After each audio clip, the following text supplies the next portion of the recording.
That something bad will happen if certain things aren't done a certain way. You might be experiencing anxiety.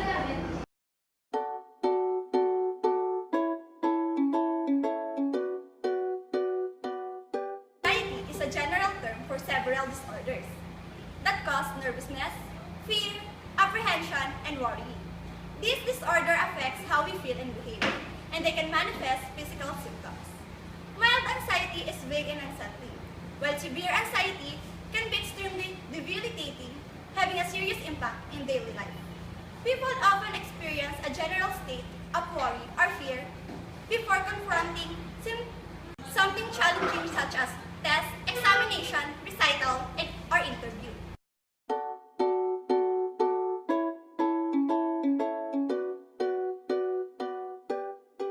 So what are the factors that causes anxiety? The first one is the environmental and external factors. Environmental factors that are known to cause several types of anxiety include trauma from events such as abuse, victimization, or death of a loved one, stress in a personal relationship, marriage, friendship, and divorce, stress at work, school, finances and money, and a natural disaster.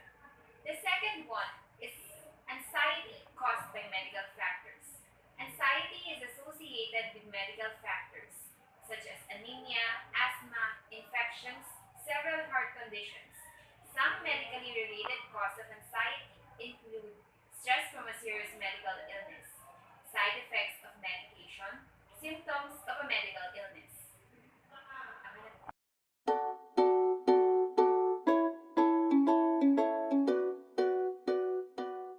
Common symptoms of anxiety.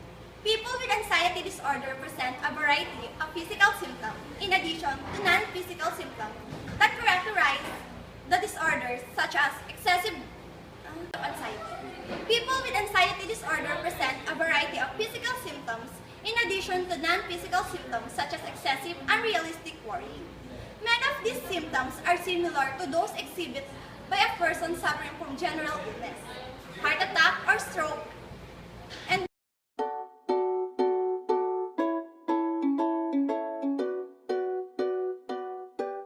Other mental health disorders, anxiety had brought an emotional and the so-called brain-body or neurobiological component. Researchers shown that these are the number of factors within the chemistry of the brain that contribute to the development of anxiety disorders. As is the case with depression, researchers believe that low levels of serotonin can contribute to the development of an anxiety disorder. Serotonin is a hormone that is created in different parts of the body, including the brain and the intestines. It acts as a vasoconstrictor, meaning it causes blood vessels to become narrower, thereby helping to regulate blood flow. The other important role of serotonin is that of a neurotransmitter. Neurotransmitters carry messages between nerve cells in the brain called neurons. When neurotransmitters are released, they help control a wide variety of bodily functions, including movement, heart rate, sleep, thinking, reasoning, or even your mood. Here's how neurotransmitters work. Each neuron is composed of axons, dendrites, and cell bodies. An electrical impulse moves down the axon, a long, slender tube that functions like an antenna, and is transferred to neurotransmitters such as serotonin or dopamine. The neurotransmitter then travels across a synapse, or gap, to a dendrite of another neuron, which receives the neurotransmitter and absorbs it into its cell body. Under normal circumstances, there is just the right amount of a neurotransmitter sent across the gap to communicate with other neurons. In those suffering from an anxiety disorders, a few abnormalities can occur. The first is that not enough of the neurotransmitters serotonin is produced in the body to help regulate the mood. Second takes place when serotonin doesn't travel as easily from one neuron to another, resulting in a lowered amount of serotonin in the synaptic gap. A third possibility is that lower amounts of serotonin in the brain affect the production of other neurotransmitters like norepinephrine. Epinephrine is the underlying hormone released during flight and controls the body's response to stress. Medical experts aren't exactly sure why serotonin affects mood in a way that it does, but a number of medical studies have shown that by increasing the amount of serotonin in the brain of people suffering from depression or anxiety, their symptoms can be alleviated. Studies have shown that there are two key areas of the brain that play a role in anxiety disorders: the hippocampi and the amygdala. There are two hippocampi, each located in the temporal lobes. One of their functions is to help control emotions and memory. The hippocampi also influence how good or bad we feel about people, places, and events. Using brain scan imagery, researchers have found that on average, some anxiety sufferers have smaller hippocampi than others. The other areas of the brain that may be affected in those suffering from an anxiety disorder are the amygdala. The amygdala are small almond-shaped groups of neurons located deep inside each of the two temporal lobes. The amygdala are responsible for processing external sensory signals and communicating messages to other parts of the brain that interpret these signals. When an outside threat is present, the amygdala are often the first to process it and communicate to the rest of the brain that immediate action is required. Recent research has shown that the amygdala in children with an untreated anxiety disorder are smaller than those who are receiving treatment.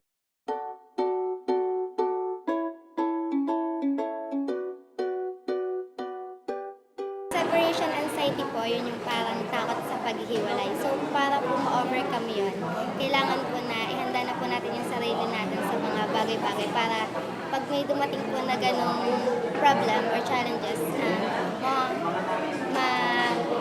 may ihanda na po natin yung sarili natin. Para mawala ang aking anxiety o stress ay ginagawa ko nito kasi sa akin, katulad ng ilalabas ko ang sarili ko, pagkain, o kaya makikisama sa aking mga kaibigan, makikipag-usap, panonood ng sine, basta yung nagpapasaya sa akin para mawala ang stress ko, yun lang.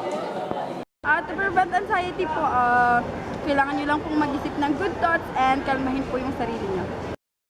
Yung sa akin naman, para ako ma-overcome yung anxiety ko, minsan, nagpe-pray muna sa ko, tapos wala, nilalaksan ko lang talaga yung loob ko, tapos yun, nagiging familiarize na ako dun sa mga sitwasyon na gayon, nagiging kampante na ako, tapos yun, parang nagsasayaw-sayaw ng konti para mawala yung kaba.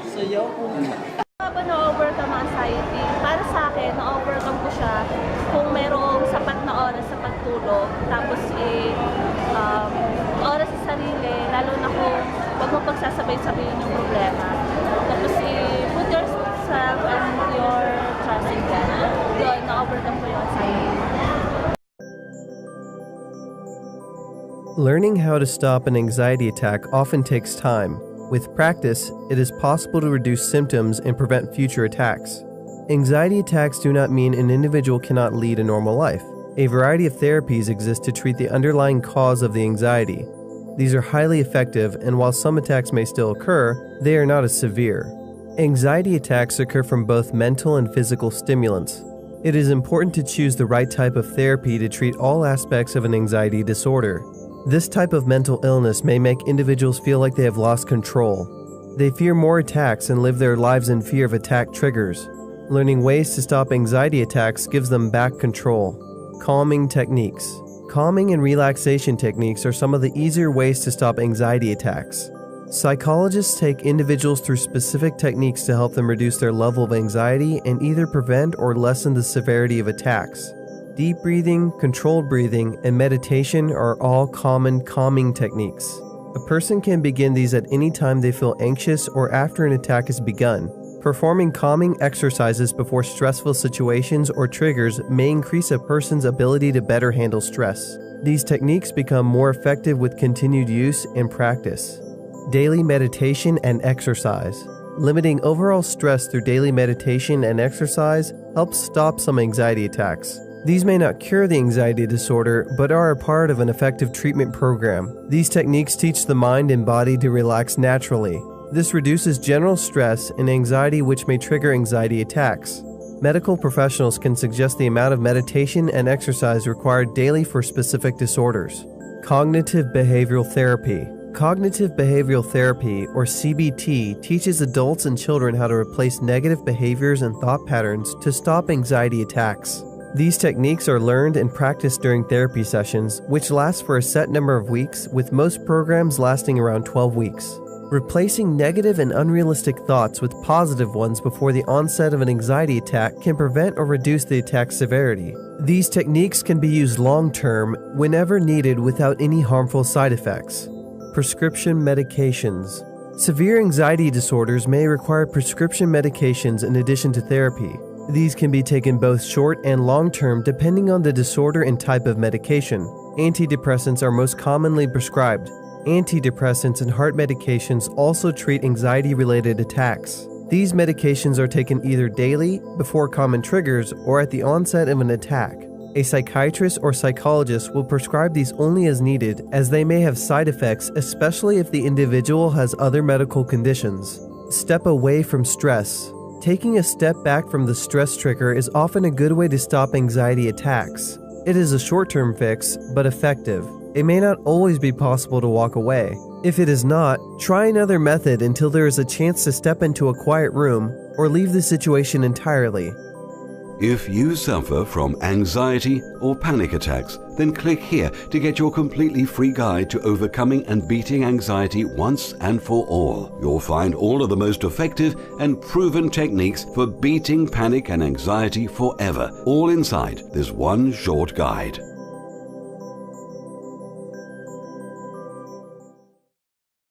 Claudina's story is saddening but inspiring as well. We hope that everyone is as strong as her to face their life's challenges. So our next story is about Andrew Cripps. Let's listen to him as he shared how he dealt with anxiety and overcome it. Let's watch this. But in 2015, Selena Gomez opened up about being diagnosed with lupus, an autoimmune disease for which she received chemotherapy as treatment. She recovered from it and got back to work, but just recently, she cut a low-key figure as she stepped out in a rehab facility to deal with her anxiety and depression. According to her, she thanked her fans for their support, sharing, "I know I am not alone by sharing this. I hope others will be encouraged to address their own issues." Claudina's story is saddening but inspiring as well. We hope that everyone is as strong as her to face their life's challenges. So our next story is about Andrew Cripps. Let's listen to him as he shared how he dealt with anxiety and overcome it. Let's watch this. The year of 2010, I will never forget. I was hit hard with depression. It's like it was just there, just looking at me. Constantly hospitalized, sick mentally and physically, an overwhelming feeling of nothingness just came over me. Sleepless nights, eating habits change, You become distant from everyone and everything. Constant stress, tiredness all the time, thoughts of just leaving it all behind.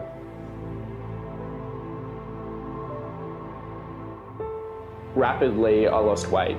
I was passing out from exhaustion almost every day, taken away in ambulances, hospitalised, to try and determine the main cause of what is going on with me. Family nor friends could understand. I had no one to go to. Fighting it is the hardest part.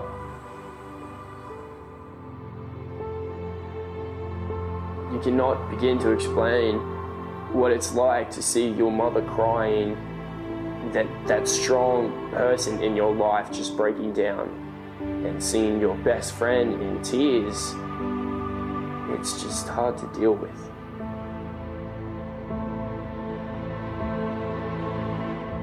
I had so much that I wanted to achieve in life, but I just had no motivation left. I started to do a lot of bad things, hang around with a lot of bad people, make a lot of bad choices. I just wasn't me.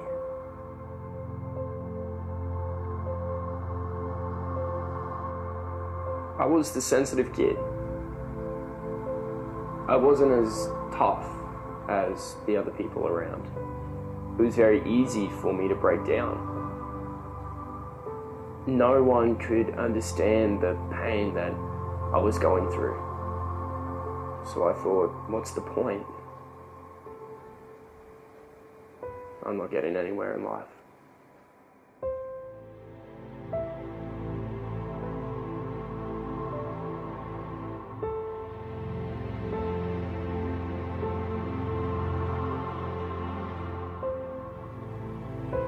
I needed change in my life, a new start.